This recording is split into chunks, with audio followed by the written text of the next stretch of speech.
Hai siswa-siswi sekalian, berjumpa kembali dengan video pembelajaran Ibu Eda.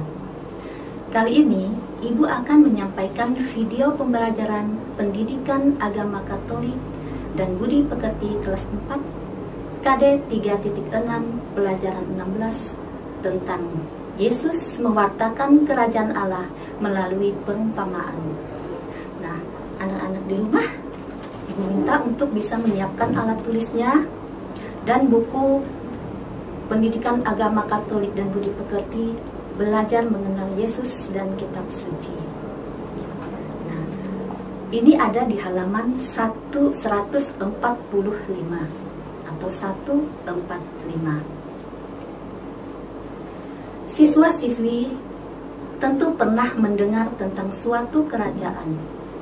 Misalnya, Kerajaan Majapahit, Kerajaan Mataram, Kerajaan Inggris, ataupun Kerajaan Belanda, atau kerajaan-kerajaan lainnya. Nah, kerajaan-kerajaan itu merupakan kerajaan duniawi yang mempunyai seorang raja, mempunyai wilayah tertentu, mempunyai prajurit, mempunyai pemerintahan, dan tentunya mempunyai rakyat. Sementara kerajaan Allah yang diwartakan Yesus berbeda dengan kerajaan duniawi seperti yang dinantikan oleh kebanyakan bangsa-bangsa Israel yang lebih bersifat politis dan nasionalis. Tentunya anak-anak bertanya, apa sih kerajaan Allah itu? Yang dimaksud Yesus dengan kerajaan Allah adalah kerajaan damai, sejahtera, penuh kasih, penuh keadilan, dan sukacita. Karena Allah sendiri yang meraja dengan penuh kasih dan menyelamatkan. Jadi, kerajaan Allah bukan soal kekuasaan duniawi, wilayah, pemerintahan, dan sebagainya, tetapi soal kebenaran, soal kesejahteraan, soal kedamaian di dalam Roh Kudus.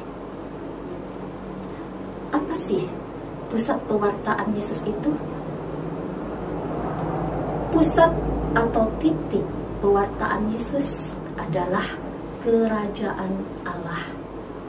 Ingat ya, kerajaan Allah itulah pusat dan titik pewartaan Yesus di dunia. Yesus datang ke dunia untuk memaklumkan kerajaan Allah. Isi pewartaannya adalah pembebasan bagi orang-orang tertindas, pembebasan bagi para tawanan, penglihatan bagi orang buta, dan perwujudan tahun rahmat Tuhan. Nah, kabar ini tentu sangat menggembirakan bagi para tawanan, para budak, orang-orang miskin, dan orang-orang tertindas. Siapa sih pendengar setia ajaran Yesus tentang kerajaan Allah itu? Siswa-siswi sekalian, di dalam Kitab Suci Perjanjian Baru menjelaskan bahwa para pendengarnya adalah murid-murid Yesus serta masyarakat umum. Yang sering mengikuti Yesus adalah kaum sederhana, orang-orang marginal, orang-orang yang tersisih. Mereka adalah para nelayan, penggembala kambing domba, serta orang-orang yang memiliki status sosial yang kurang diperhitungkan di dalam masyarakat. Sukar sekali bagi Yesus untuk menghilangkan anggapan orang tentang kerajaan Allah.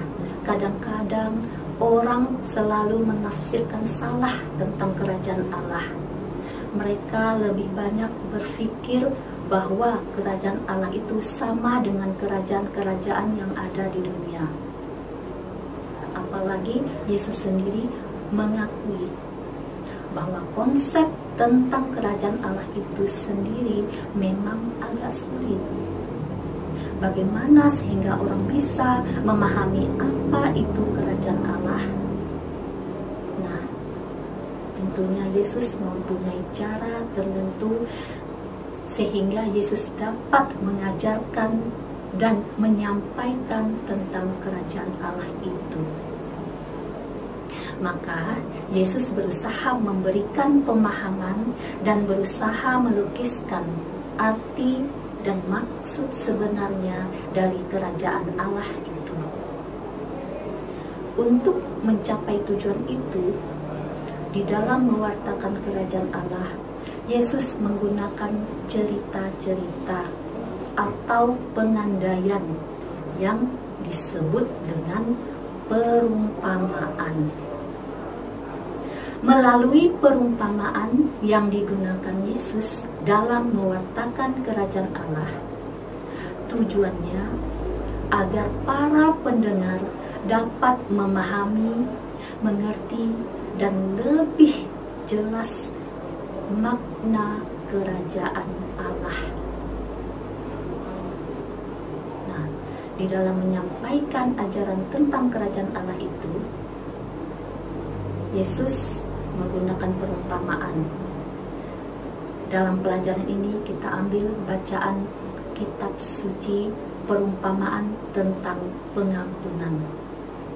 Injil Matius bab 18 ayat 23 sampai dengan 35. Dalam bacaan tersebut, Yesus menggambarkan kerajaan Allah seperti raja yang mengampuni hambanya. Dan hendaknya hamba juga harus mengampuni semua atau sesama hambanya. Raja adalah Allah Bapa dan hamba adalah manusia. Setiap orang yang telah menerima kasih karunia dan pengampunan dari Bapa harus belajar mengampuni orang lain dan mengasihani mereka. Allah itu Maha Murah, Maha Pengasih. Maka raja di dalam perumpamaan bacaan Matius tentang pengampunan, raja itu marah kepada hamba yang tak mau mengampuni. Kita kutip bacaannya. Maka marahlah tuannya itu dan menyerahkannya kepada algojo-algojo sampai ia melunaskan seluruh hutangnya. Dalam perumpamaan tersebut, Tuhan Yesus menyatakan bahwa kerajaan Allah akan terwujud jika orang dapat mengampuni orang lain. Bila kita tidak mau mengampuni orang lain, kita ini disebut sebagai hamba-hamba yang jahat. Siswa-siswi sekalian, perhatikan kata Tuhan Yesus dalam Matius bab 18 ayat 35. Bapakku yang di surga akan berbuat demikian juga terhadap kamu apabila kamu masing-masing tidak mengampuni saudaramu dengan segenap hatimu. Bagaimana, siswa-siswi sekalian? Sudah jelas? Baik, jika sudah jelas dengan penjelasan mengenai materi kita hari ini, Ibu akan memberi tugas untuk siswa-siswi semua. Kerjakan sebagai latihan ya.